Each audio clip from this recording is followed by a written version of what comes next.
Salut les confinés! Alors aujourd'hui, je réponds à une question qui m'a été posée, très pertinente bien sûr. On a parlé la semaine dernière de l'importance d'apprendre à dire non et de fixer ses limites. Et la question pertinente est, bah oui, mais comment on fait concrètement? C'est-à-dire, est-ce qu'il y a des petits trucs et astuces de communication ou des phrases qu'on pourrait dire pour aider à mettre en place cette limite? Alors, quelques conseils. Pour vous entraîner à dire non. Alors, je rappelle que quand je dis dire non, je parle toujours d'un non constructif, c'est-à-dire pas un non bloquant qui va fermer la discussion et qui va fermer le rapport à l'autre. On est vraiment sur je dis non, mais en même temps, la notion de constructif donne une notion d'ouverture.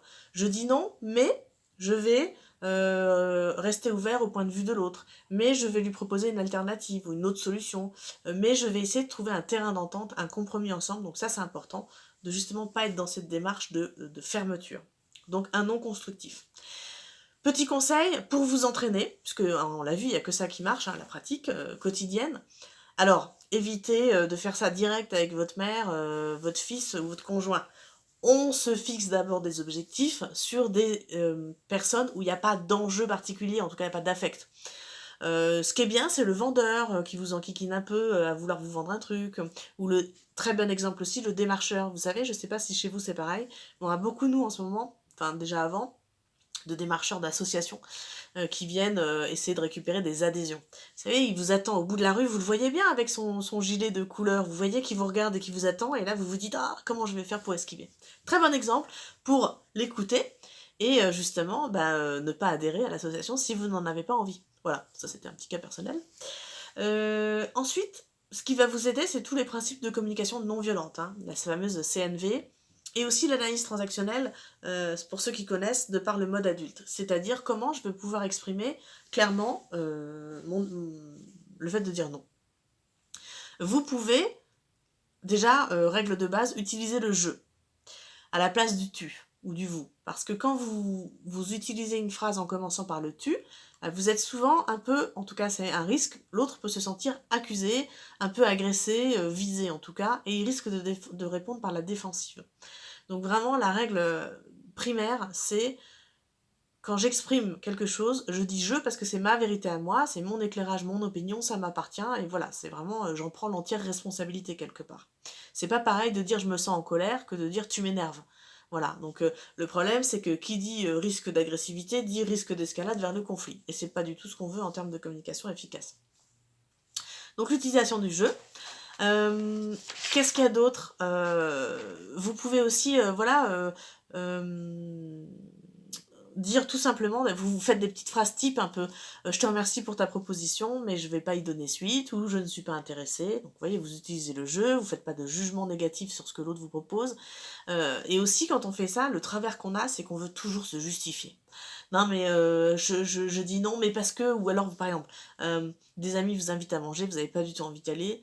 Euh, non, mais tu comprends, je peux pas venir, mais je suis vraiment désolée parce qu'en fait j'ai une copine qui vient de province que je vois jamais. So what? Mais en fait, réfléchissons bien, on n'a pas besoin de rendre des comptes et de se justifier en permanence, on a besoin de rendre des comptes à nous-mêmes, ça c'est sûr, en premier lieu. Mais finalement, ça suffit de dire je te remercie pour ton invitation, mais je suis pas disponible. Voilà. Mais gardez en tête et observez justement si vous rentrez aussi dans cette justification permanente, un peu comme pour vous déculpabiliser ou défausser, comme s'il fallait que vous vous excusiez d'avoir dit non. Alors qu'en fait, c'est votre droit le plus strict de dire non. Une autre astuce, ça pourrait aussi être de différer la réponse. Donc on vous fait quelque chose, hein, vous voyez émotionnellement, corporellement que c'est pas ok pour vous. C'est pas toujours facile à dire, hein, je vous le disais, les émotions quand elles sont un peu fortes, elles agissent comme un brouilleur du mental. Donc c'est pas toujours le meilleur moment où on peut avoir un raisonnement factuel et être dans ce mode justement de communication vraiment neutre et adulte. Donc petite astuce très efficace, je reporte, je diffère la réponse. Donc phrase toute faite aussi pour gagner du temps. Écoute, j'ai besoin d'un peu de temps pour réfléchir, ou là je suis concentrée sur quelque chose, il faut que je termine ça, mais je reviens te voir dans 1 heure, ou j'ai besoin de temps par rapport à ta demande, je te rappelle d'ici un petit moment, voilà, donc toujours, ça c'est génial, parce que du coup vous dites pas un non tout de suite, ça vous permet de préparer votre réponse une fois que c'est un peu redescendu, et donc du coup c'est beaucoup plus efficace. Mais toujours avec cette proposition de voilà, là aujourd'hui je peux pas te répondre, par contre tu auras la réponse dans 1 heure, 2 heures, et voilà, on redonne la main à l'autre sur ça.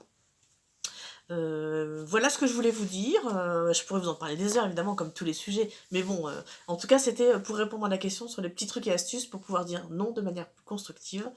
Euh, et ça, franchement, je reviens sur le fait de faire des phrases types, hein, ça paraît un peu gnangnan, mais c'est hyper utile d'avoir des phrases clés comme ça, où quand vous êtes pas en capacité de réfléchir, vous pouvez la dégainer et réfléchir après quelque part, si je peux dire comme ça. Ça peut être vraiment bien de vous faire des petites phrases clés comme ça pour vous laisser le temps de répondre de manière appropriée. Et quand vous faites ça, en plus, vous reprenez de la liberté. Vous êtes vraiment plus en pilotage automatique, là, c'est vous qui pilotez. Et ça, c'est chouette. À bientôt les confinés!